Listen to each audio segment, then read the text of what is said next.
Hello, everyone. Welcome back to Is This a Joke or Is This Real Life? We are going to talk about... Is this just fantasy? Yes, Bohemian Rhapsody. If you want to sing the rest of it, you're more than welcome to. Well, we're going to talk about Bruno to Turkey, and you'll notice there on the graphic, I've put ha ha ha ha ha, because it's a load of bollocks. But we'll discuss it anyway because it has been put out there by a reputable journalist. We're also going to discuss the left-back position. Is it going to be neglected? We've got, 13 days left of the window. Is there still business to be done? Hopefully, but you never know. There's definitely business being done on outgoings, academy fire sale. You've seen players like Toby Collier potentially going to West Brom on a full sale. Harry Amas is another name that's been mentioned. And also, in the new fan debate, Jamie Carragher has cast doubt over our coach, lads, Michael Carrick. So a few things to sink our teeth into, lads. But we've got, like I said, we've got to start with this Bruno Fernandes story because I just think it's utterly ridiculous. I'll pop it on the screen for anyone who hasn't seen the article. We're not just making it up. It is, like I said, James Ducker's put it out there. There is legit interest from Galatasaray. Sam, what are you making of this since you've seen it? Just give me your overall. Yeah. He had a release clause, didn't he? But I believe that's now expired. Expired, yes. And then I believe what was it? 57 million. Is that what it was? The release clause you want about? Yes. Yeah. Right. So that's over now. So like 57. If I would have lost Bruno Fernandes for 57 million, I'd be pissed. Oh, I'd be very, very fucking annoyed. So what are they saying? 43 million. Like you're gonna have to at least double it to even have a conversation with United. Like 43 million is a ridiculously stupidly low price. Rodri's gone for up to 74.5 million at 31. Elliot Anderson's gone for 120. Morgan Rogers gone for 114. Like you've got to be 80, 90 to even enter the conversation to sell Bruno Fernandes. Yeah, you go upwards. And he doesn't seem motivated by money because if he was, he would have gone to Saudi last summer because he had plenty of opportunity to go and he was getting paid up the arse for stuff and we could have got a massive fee for him, but he didn't go. So it says to me he's not motivated by money, he's motivated by winning stuff. Are Galatasaray going to win the Champions League? Probably not. I doubt that. Maybe Manchester United are going to win the Champions League. No, but like, do you know what I mean? More likely Galatasaray, I would say. Galatasaray are not going to win it. Will he win the Turkish league? Maybe, but is that at the top of his trophies list? I don't know. It just doesn't seem like the right move for me for him to go to even consider. So the price is completely shite. I don't think Bruno's interested. So I think, it's a non-starter from the get-go. And I think Simon Stone's responded to it as well and basically said United have no intention to sell him. Doesn't matter the price. So, yeah. It also says in the article, Shreyas, that Galatasaray are prepared to double Bruno Fernandes' wage in a bid to entice him away from the club. They're preparing an offer of 42.7 million, although United are adamant, again, that he's not for sale. I'm going to give you a list of players, Shreyas, who have gone for that figure. Okay.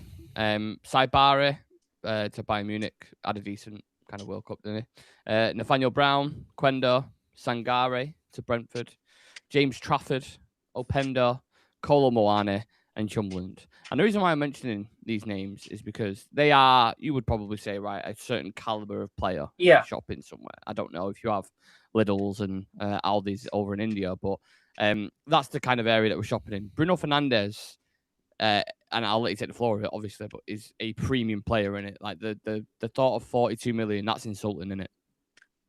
Considering he was being valued at 100 million the season prior, and then this season he's broken the all-time assist record, and now according to some clubs, his value has depreciated is a joke.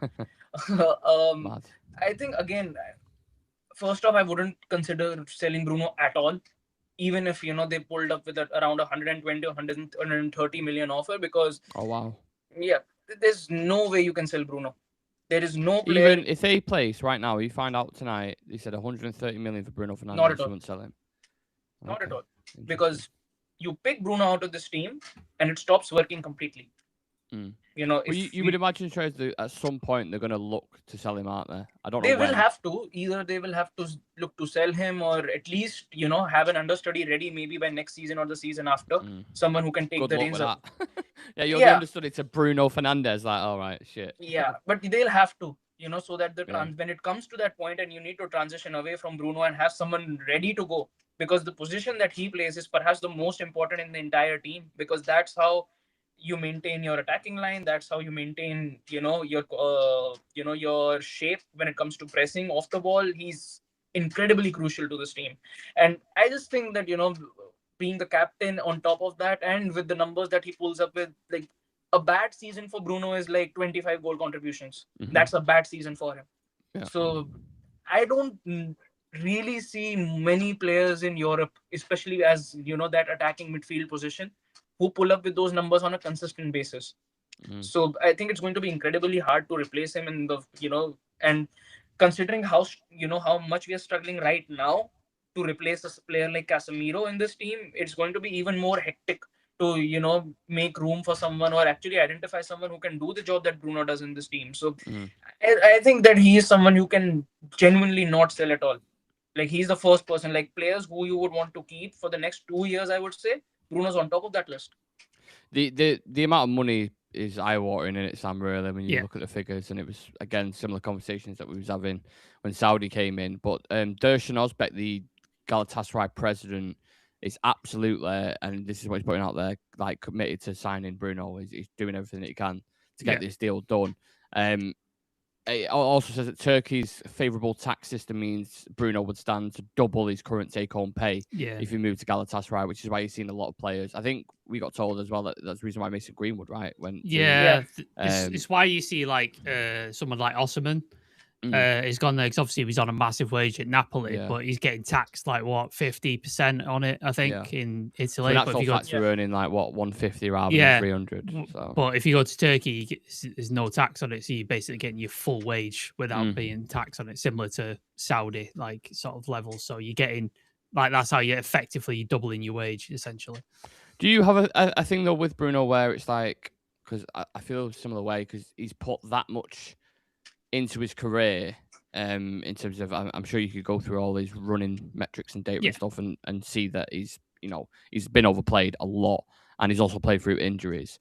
Is it going to get to a point where you need to sell, where you have to have that uncomfortable conversation? Obviously not, I'm not even suggesting that this season or next season or whatever, but at a certain point his body will start breaking down and he won't be able to do what he usually does, right? Yeah, like that there will be a point of diminishing returns with Bruno. He's got a year left on his deal, I believe, with an option. So essentially, we've got 2 years left with Bruno Fernandes. So if it's not this summer, if you activate the option this year, it has to be next summer. If you're not going to tie into a new deal, like that's what it is. So if you're going to tie into a new deal at some point in between this season and next, that essentially means he's staying for the rest of his career. Yeah. Because he's, 32 now? Which I actually wouldn't. Yeah, no, I don't mind it. I think he's earned the right, to be honest. Like, I think there's very few players who come to United and retire nowadays anyway. Like, it's been a long time. Like, obviously, we saw the likes of Paul Scholes, Ryan Giggs, like, retire here. Carrick retire here as well, didn't he? Yeah. So, like, it's been a while since the players came here and retired. So, I think, he'd be the player that you'd probably go, I expect him to retire at United. So, we'll see what happens, like, with his contract and stuff. I think it seems like he is committed fully to United. Like, he gives a shit. He's a captain on the pitch and off the pitch. He gets the club. He understands it. Like, it doesn't seem like he's one of those players who would, like, pick up and go for the sake of money. So, I just don't see him leaving this summer, and depending on what happens with his contract next summer either, to be honest. It's the age range at the minute. A lot of clubs are doing this, aren't they, where they get to 30, 31. I mean, we've just done it with Casemiro, maybe. I mean, we bought him when he was 30. So, but the majority of clubs you're looking at him now, and they're not giving these new deals, are they, to 30-year-olds, 31-year-olds? Apart from, unless your name's Harry Kane. Yeah. I think that's the reason we didn't manage to sign Welbeck, because we were only offering him a year deal. Yeah. and Chelsea gave him a 2-year deal. Yeah. That's why he's gone to Chelsea, because we were only willing to give him a year. So, but like Robertson, for example, at Liverpool, who's just moved on, like they didn't really want to give him a deal. These guys that have been there for ages. So I think I would much rather him stay at the club, do what he does, and even if you get 30 million or whatever when he's 33, 34, if he does really want to go, then I'd rather do that than even have a conversation or think about selling him at the minute. Like he's by far our most important player. He's the best player on the team. He's the best player in the Premier League based off last season.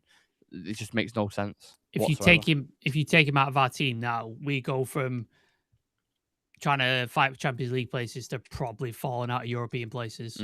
Yes, because easily. Where are we getting? I know he broke the record last year, but say on average he gets like 15 to 20 assists. Where's he? Where are they coming from in the team? Do you know what I mean? They're just not coming. They're not coming in the team. So it's just like you have to replace that. And I don't see, if you sell him for the 42, 43 million, you're not getting a midfield, a 10 for that price to replace those assists. It's just not happening. Like it's not Even happening. if you pay the big bucks and you get someone good in, they won't be able to replicate those sort of numbers that Bruno does. That is the big issue.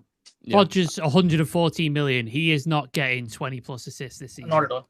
No, it's not happening. However, I will say I do, and I know you weren't saying it's a bad attack. I do think Cole Palmer, Rodgers, and João Pedro. No, it's a good forward line, but he's not getting 20 plus assists. Yeah, I know. He's just not. He's just like I do really like that attack though. Yeah, it's a good attack. It's a really good attack. That could do some serious business. I this wish season if you click. I wish Cole Palmer was a United player so many times. Like I really do. But... Yeah, that seemed like the kind of passing of torch moment, didn't it? Like if any player is going to go on, or if we're going to go get anyone to replace Bruno eventually, it feels like Cole Palmer really fit them all. But when you watched him last season, some of the injuries he was picking up, he's a completely different player to Bruno Fernandes as well. Yeah, he is completely different. He won't replace what Bruno brings.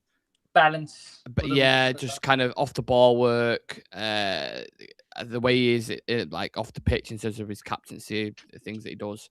It's chalk and cheese in terms of personalities and stuff in it. Consistency as well, like you said, he's injury prone a lot of stuff.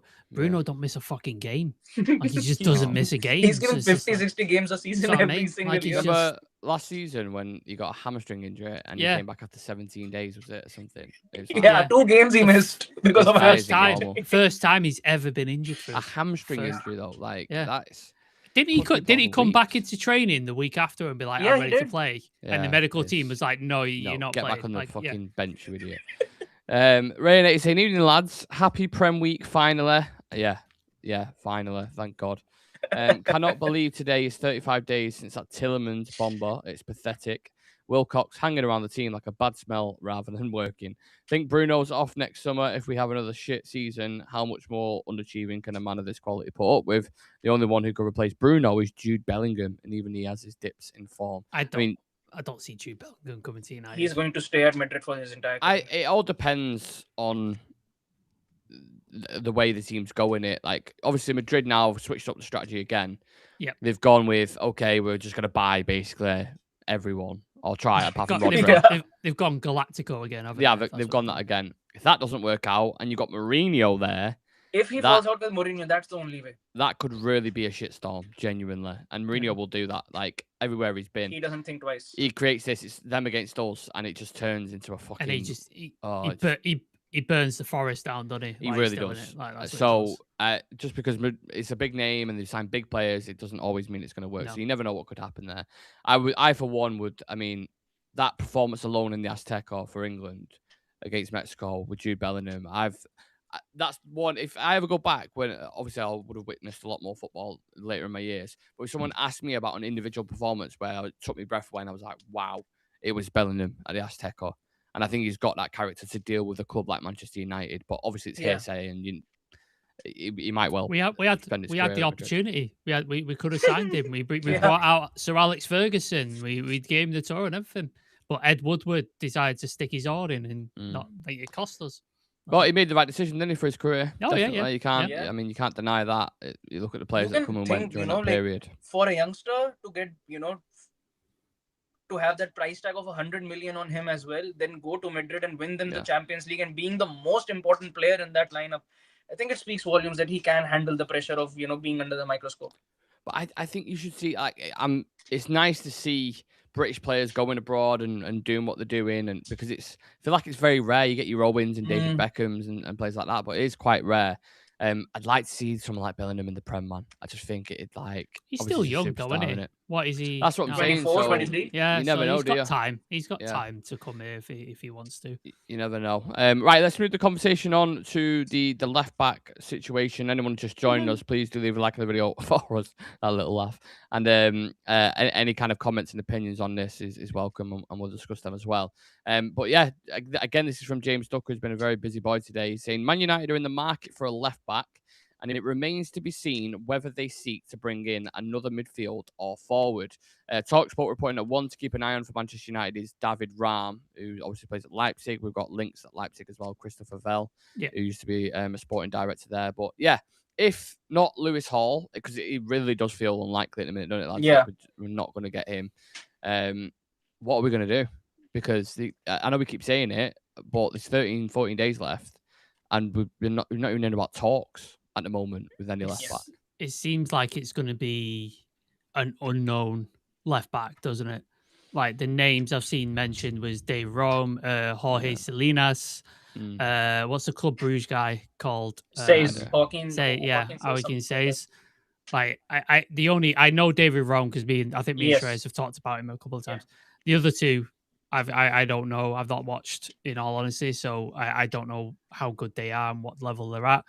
It seems like a Le Mans Dorgu type signing where they've looked at the data and they've looked at the sort of like profile and gone, yeah, that's the type of player we need to bring in. This is Lewis Hall. If we're going to bring it in the left back, that seems to be the one that we're going to bring in, which says to me, Luke Shaw is going to be your mainstay left back for the season, which worries me greatly because I know he stayed fit all season last season, but this season potentially you're going to play 60 games if you go like further in competitions. He's not going to make it. Like he's just not. He's not going to do that. He's not. He won't. That like so dramatic. He won't though, will he? Like he will break at some point. Like that's what he does. Like he's going to have an injury at some point, and it's going to happen. And then you're going to have to chuck in David Raum, Says, Salinas. The first season in the Premier League, we're back in the Champions League, and you're going to have to chuck them in under the spotlight. And a lot of the time, these guys don't swim. Like I know Le Mans has hit the ground running, Dorgu's thing, but a lot of the time it doesn't happen. So, yeah, it worries me, man, because Lewis Hall is essentially the perfect signing. It's literally the perfect signing, and it's off the table. This is what I'm saying. Out of all those options that we mentioned, Treyas, Lewis Hall is quite clearly the best one, right? He's just out of anyone that we mentioned with that position, he's the perfect guy to take over Luke Shaw. So if you're a club and you are ambitious and you want to challenge near the top, you have to go get that deal done, don't you? Even if it gets slightly a bit more pricey because they've sold all the players, which is our fault, have by the way. money still left. I mean, look, the thing He's is we worth haven't 60, spent 70 big. million. 100%. Yeah, and we haven't spent big at all this summer. You can 30 mil net spend. 30 million net spend. We've been outspent by Coventry, Ipswich, God, all of these clubs. So why not go in for Lewis Hall? And I think again, we could have had Lewis Hall very early this window if we only would have worked on it a bit sooner. We didn't have to wait for Tonali to be sold, Guimaraes to be sold, Gordon to be sold, all of these players to be sold. We could have worked on it pretty soon. Probably got him for even a lesser fee. But this is on the club for not working on this deal sooner and getting Lewis Hall in. And now that the options are left in the window, you are actually going to be gambling again. That, we are going to sign him in and, hopefully it works. Because if it doesn't, then we'll have to invest in this position again in the next window. And as far as the options right now are concerned with Says and, Salinas and Rom, I would rather take David Rom from RB Leipzig because at least he's experienced. And at least he's worked with Sesko before. So you at least have something to look forward to. When it comes to the other two, one is playing in the Belgian league and he has no experience at all. And it is going to be a very big ask to, do it in the Prem as well as the Champions League. And again, he'll be the person who will be looked at as the Luke Shaw replacement for the future. And I think it is too big of an ask to have that from a youngster who hasn't had even a bare single minute in the Premier League. You cannot always gamble on every single position. I think we came off very lucky when it came on to Le Mans.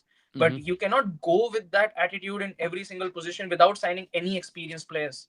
Tell you what, there's a few talents coming out of Belgium though at the minute. Yeah, doing well. I mean, I watched that winger for Arsenal in the Community Shield. I don't know if you guys watched the match. He looked good. He looked good. He is someone we missed out on as well. Decision making, way to pass, timing. I really, really liked the look of him. I thought they might have got a little gem there. I don't know how much they paid for him. It was like 40 million. Something like that was and it. I think at the time when he was at Norwich, he was available for 10 or 15, but we moved on. Do you know what as well? Like the amount of times we've tried to bring in a Luke Shaw replacement and it hasn't worked. Like you go back to like Alex Tellez and it's just like, this is going to be the guy. Alex Tellez and Malacia. But Malacia feel like if we went and got some of those options you were referring to before, like one of them signings. Yes, that's what you're doing. Shaw. Yeah, that's what you're doing. Again, you're doing the same thing again, rather than actually trying to replace the guy because I think he's got a year left on his deal. Yeah, he's been here for what? 10 years? 11 years? A lifetime. Yeah, he's been here for a long time. Like, you need to start looking at, like, the future and being like, right, who's replacing this guy? Yeah. Who's replacing Bruno? Who's replacing those type of guys? And it's got to the point now where you're like, we need a ready-made replacement. We don't need a youth prospect. Yes. That's what needs to happen. So, United need to make some sways, make some waves in the thing and start making stuff happen because... Like you said, we got 2 weeks left. We need a left back. We need a midfielder. Arguably, we need a striker, but I don't see that happening unless Xerxes goes. So, yeah, time's a ticking. It feels like the only kind of activity that's ongoing at the minute is outgoings, and it's more to do with kind of academy players. Yes. We had Daniel Kahn, who's a reporter for United and Sky Sports, mentioned before that West Brom have approached United over a potential move for Toby Collier on a permanent deal. Simon Stone put Harry Amass is expected to leave United this month with a loan move currently considered more likely than a permanent departure as well. I think Ethan Ennis has gone today as well to Stockport. Yeah, seen that as well. And all these things like buyback clauses and sell on things and all that's great and stuff. And there always seems to be a reaction like, they're selling academy players, they're doing this, but I don't know. I don't know if I'm the opposite to some people. I feel like if they're not good enough. Selling time to selling it really, without being too harsh. It doesn't seem like they're gonna have a career at United. So no, they would have broke in. They would have broke into the team. Yeah, if they were talent's undeniable, isn't it? Like as much as I hate the guy, Garnacho was talented and he got through for a reason. Manu, same reason. Greenwood was another one. Like Lacey is getting minutes now because he's that good. Exactly. Yeah. Like if you're good enough, you will break in. It's not like we can afford to go, well, he is really good, but he's not going to make it. We are shite at the minute. So we will take all the talent we get. So if you are half as good, you will get into the team. So if you're not making it into the team at the minute, you're not at the grade. I mean, I don't know how much they're going to make from sales specifically, but I imagine from the players that have sold 30, 40 million, maybe max if they sell the players that they've got. So again, from Greenwood as well, didn't we? Which is like 10 million. 10 million. So you're looking at even a fee for Tillemans that's covered just by doing these little things like sell-on clauses and stuff. Yeah. So in which case our net spend will be zero after we sell our academy players. There does seem to be a big shift focus now, don't they, on academy talents, especially since Ineos have come in. But also to flip that, we're buying younger players that like Tynan Thompson, like Aiden Heaven. How was your feelings on that specific thing at the minute? I think it's due time that we started getting talents from the academy on a consistent basis, because you can say for quite some time it used to be that in 3 years we used to get one player who used to be half good who makes it into the team. Manu came in, I don't know how. He was genuinely like a breath of fresh air when he came in, that this guy is genuinely good. But besides that, there weren't a lot. Greenwood came in, and after Greenwood, I just remember Garnacho came in, then Manu came in. Then it isn't enough considering how much we actually rely on academy talents actually. So now that you look at it, you've got Shea Lacey coming through the ranks, you've got JJ Gabriel coming through the ranks as well, who I would think that in a couple of years' time we'll be seeing a lot of. Cheeto is still being rated quite highly, and he might get some minutes. I think in the near future. I think he's going on. Is he going on loan? I think so. He's going on loan. Yes. Yeah. Which is good. Which is good for him. Yeah. So I just want that the talents that are there, they should be good enough to be able to come through. I don't want it that you're just getting players in and then just selling them for low fees trying to make something out of them. We want there to be competition and, actual talent coming through from the academy. And at least, with the way Ineos is moving, at least from the academy front, we are signing a lot of talents.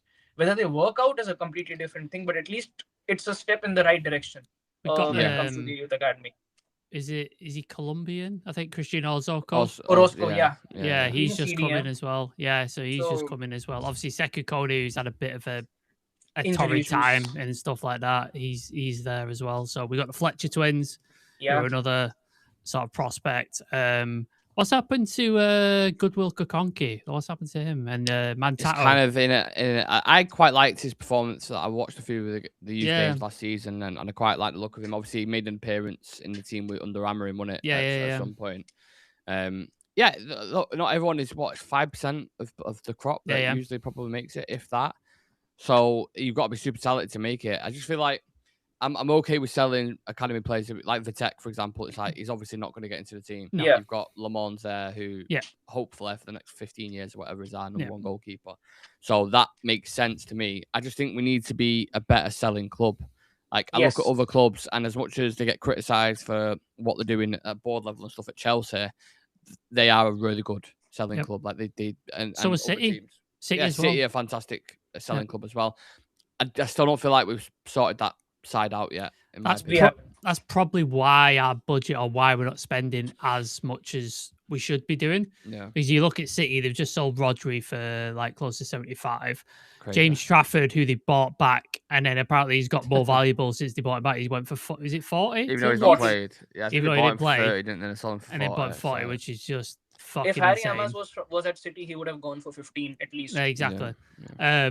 They've obviously sold Cole Palmer and Rodgers from their teams, and I'm sure they've got sell-on clauses in those guys when Rodgers went from Villa to Chelsea. So, like, they are really, really good at this. And say what you want about their books and the dodgy stuff that may or may not be revealed, but they're really good at it. United, we're terrible. Like, we are fucking awful at selling our academy players. Like, we just are. Takes a while, doesn't it? Certainly. I think that I do like the work around the more focus around academies with Wilcox and Omar Barada and people like that. I think it's definitely moving in the right way. Maybe not as fast as we liked, but it's getting there slowly but surely. Just a quote. I'll read a few comments out and then I'll get into the quote from Carrick about Carrick, which I thought was interesting. Random Idiot says, "Hi guys, how audacious is Galatasaray being?" That might be the president of Galatasaray with his name being Random Idiot, but very audacious is what I would say. I'm so fed up of TalkSport. Jacobs and Crook have thrown shit at the wall for 5 weeks and nothing stuck. Yeah, they are. You just have to applaud that comment, don't you? You really do. This is how Simon Stone update with Toby Collier. The talks were in early stages with West Brom. He was left out of the squad in the preseason game, and it's anticipated he will leave at some point during the summer. So it looks like that deal is on the way. How mad is it that he was pipped above Casemiro? Yeah. At United, like crazy to think. And at that point, he probably thought, I've got a really good chance of getting into this team here now. This is what I've wanted. And it just goes away from you. Injuries, wasn't it? He's had injuries when he's low and stuff. So it's just not worked out for him, unfortunately. So this is how the summers are going to be now in terms of low spend, new stadium excuse. They'll give us the Arsenal treatment. And United really, really need a left back and defensive midfielder right now. Fast at Ineos, WTF. So the fan debate part 2, I think it was, where you had Joe on from Paddock and Luke Chomford, who does it for City, and all the rest of them that was having a conversation. And Jamie Carragher said about Michael Carrick, he personally doesn't think Michael Carrick's got that stardust as a manager to win a Champions League or a Premier League. He says he doesn't believe Carrick will win the league or Champions League with United, but he's done a really good job. He could have a good season and put United in position then to go and get a Champions League winning manager. So basically, or effectively, the man before the man is what he's saying. Like, he's kind of in between guy. With Carrick, are you convinced? Obviously, it's been a small sample size, right? It's been 6 months or what have you. Can he be that guy? Do you think? Like in your pit of your stomach, are you? Because with Amorim, it was kind of like you didn't want to say it, but you kind of knew, didn't you? It was kind of like yeah, everyone kind I of think after the knew what- Europa League final, you were kind Oh of my like, god, Yeah, yes. you're like, I mean, I'll back him because we're fans and yeah, you but love the club, but this isn't going to work. Like, it's this is not. untenable at some point. Yeah. With Carrick, is there optimism there, Sam? I know you're a very optimistic person, so I'll start with you first. Extremely optimistic. I really, really want him to succeed. Not only because I'm so tired of being negative about every single manager that comes in and just inevitably being broken down. Like Ten Hag, I was so excited, and he eventually just wore me into the ground. Amrim, so excited, he wore me into the ground. Like, I'm just tired of it. I want to be positive. I want to be excited about Man United and the manager, like I was when Fergie was here. I just want to be excited and I want him to succeed. Do I think he can win a Premier League? At the minute, I think the league is a very, very different place than it was back in the day. Like, you've got the likes of Brentford are buying Sangara, who has been touted to be one of the next big things. Like, when you've got teams like that snapping up that sort of talent, it's very, very tricky. And if you take one step like wrong or a couple of steps wrong, you end up where Spurs were in 17th last year. They almost get relegated. This is a club that has been fighting for Champions League places most of the last couple of years. So it's very difficult to. You either have to seize an opportunity, like a Leicester have done, or you have to be completely dominant across the league, like a City have done for the last couple of years, and then Arsenal last season, where they just shut the attackers of the other team out, and we're just like, we are not going to let you score against us. And that's essentially how they've won the title last season. And I just don't see that for United at the minute. Can it change? Absolutely. It depends on the signings that come in and all that sort of stuff. But at the minute, yeah, I don't see him winning the title, but things can change. Signings can change teams. We could see that this season that City that obviously had a terrible performance in the Community Shield, but are they going to be good this year? We don't know. How are Chelsea going to be this year under Xabi Alonso? We don't know. How are Iriola, Liverpool going to look? We don't know. It's all up in the air. But at the minute, yeah, I don't think he can. However, please prove me wrong. Please, I want to be proven wrong. Like, I really, really do. It kind of goes back to what Sam just said there as well, Trey, doesn't it? That it kind of depends on what backing he gets, right, in terms of what level of quality of players that he can bring in. If it stays like this, do you feel like he can even challenge for the league? Not at all. I think it's a miracle in itself that he finished third last year with what he had at his disposal and how how we played, especially against top teams as well. I think he definitely deserves a lot of credit, but I think he genuinely needs a whole lot more to challenge for the challenge for the league. I think this season with the tools he's got, I would still say it is going to be a fight to get top 4 with what he's got right now at his disposal. If he gets it again, I think you genuinely need to invest in this guy. Like, if he actually, with this team and the resources he has at his disposal, if he finishes like round of 16 even in the Champions League and gets to the Carabao or later stages of the FA Cup and finishes top 4 again, I think it is a very good season because we are still depleted in a lot of areas, a very injury-prone squad. And I don't know. I just think that, when it actually comes to backing the manager, especially when things are flowing in the right direction, our board just, forces its hand that, we need to stop, we need to look at it and this and that. And the moment things start flowing in the other direction, they look at a different manager. In the first window itself, they'll back him with like 200, 250 mil. And suddenly when, you make it in the Champions League spots again, the funding and, the backing goes away. So I think it can work with Carrick because of how he has played and what I've seen in preseason against the top sides as well, like the Atleti and PSG. I do think that the way he's playing is quite sustainable. It can work in the Prem, it can work in Europe as well. But for us to be able to head into winning territory when it comes to your major trophies, I think he needs consistency when it comes to the players we bring in through the door. And secondly, what he needs more depth when it comes to having a starting 11 and having good enough players who can come in and out and the quality doesn't drop. I think that is what he needs, because last season as well we saw it. We were just playing one game a week, and the moment we took Casemiro off or Bruno off or even Maino off, the quality used to completely go away. Thing is, I think the depth, weirdly enough, should be some of our players that are starting at the minute. Yeah. I think Shaw there's quite should a be few depth. players. Yeah, Gallo should be depth. yeah, exactly. There's a lot. Half the team should be depth players that you bring off the bench. Some of them are definitely good enough to start. Your Yeah. Brunos, your Cunhas, and players like that. Like I think definitely, but there's still a lack of quality in there. I think that listen, we're going to do a big season preview on Wednesday. With loads of us on. We do it every year, and we're going to discuss where United could potentially finish and top fours and relegations and all that stuff. So please do come and watch that. That'll be on Wednesday. But I think that's going to be interesting because this Premier League that we've discussed many times is it's up for grabs in it really. Apart from Arsenal looked really, really good against City the other day. Yeah. They'll be the strongest contenders, but as for everyone else, it's a bit of a rat race, isn't it? It's an issue as well because he's like predicting United right now is a bit Tough. cynical. Yeah, we could And end up sort with of egg on like our face, couldn't we? Really? But if we sign, like, I'm not saying this is going to happen, but just hear me out. Say we sign Tchouaméni and Lewis Hall before the end of the window, your outlook completely changes. Yes. It completely changes. Yes. So, well, they must know that, though, innit? Yeah. Oh, yeah. They Ineos. must. If they must know don't, it. then they shouldn't be in the job. Like, Yeah, if they don't haven't know backed this, him. I think we can all sit there collectively and say Not he at all. hasn't been backed. like, at all. if it ends the window like this, or it ends the window and we just sign, like, I don't know, like, no offense to Salinas or Sayers or whatever, Yeah. we just sign one of those, they've let Carrick down and they've hung him out to dry. Yep. And it's, if we fail this season, it's on the board and it's on Jason Wilcox and those guys. Like, it's on them. 100%. Right, we're going to end on something fun. I actually robbed this off Tifo because I thought it was quite a good watch. I've got two players here, one for you, Sam, and one for you, Shreyas. All you have to do is just ask me one question each. I can only say yes or no as to who this player is. Okay. So one question each, and I'll when one of you get it, I'll pop him on the screen. So Sam, you can go first.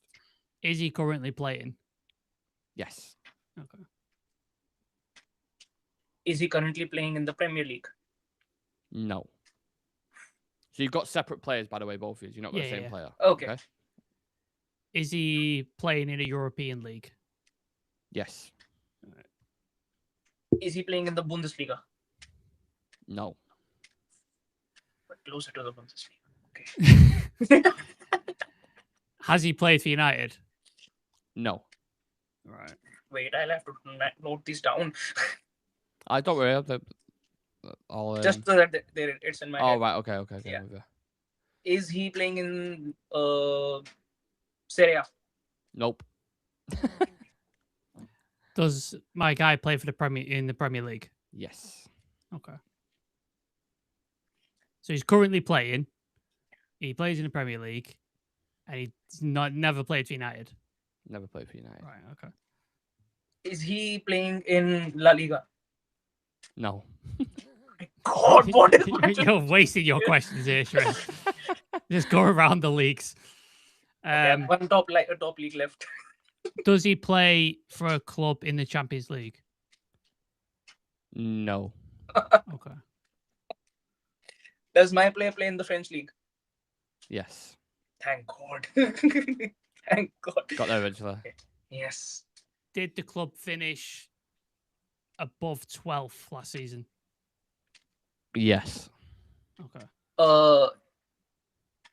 Is my player playing in the Champions League this season? Yes. Yes. Does my player play for Brentford? No. Oh. So he's playing in the Champions League.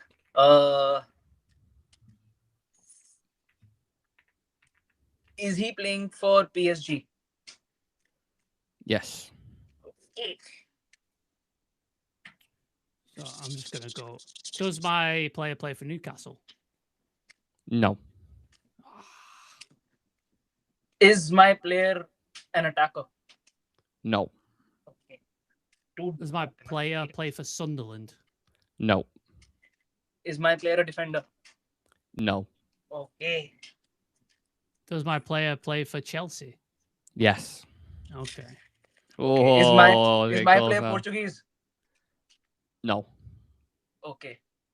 Is my player English? No. Is my player Spanish? Yes. I have my player. Who's it? Fabian Ruiz.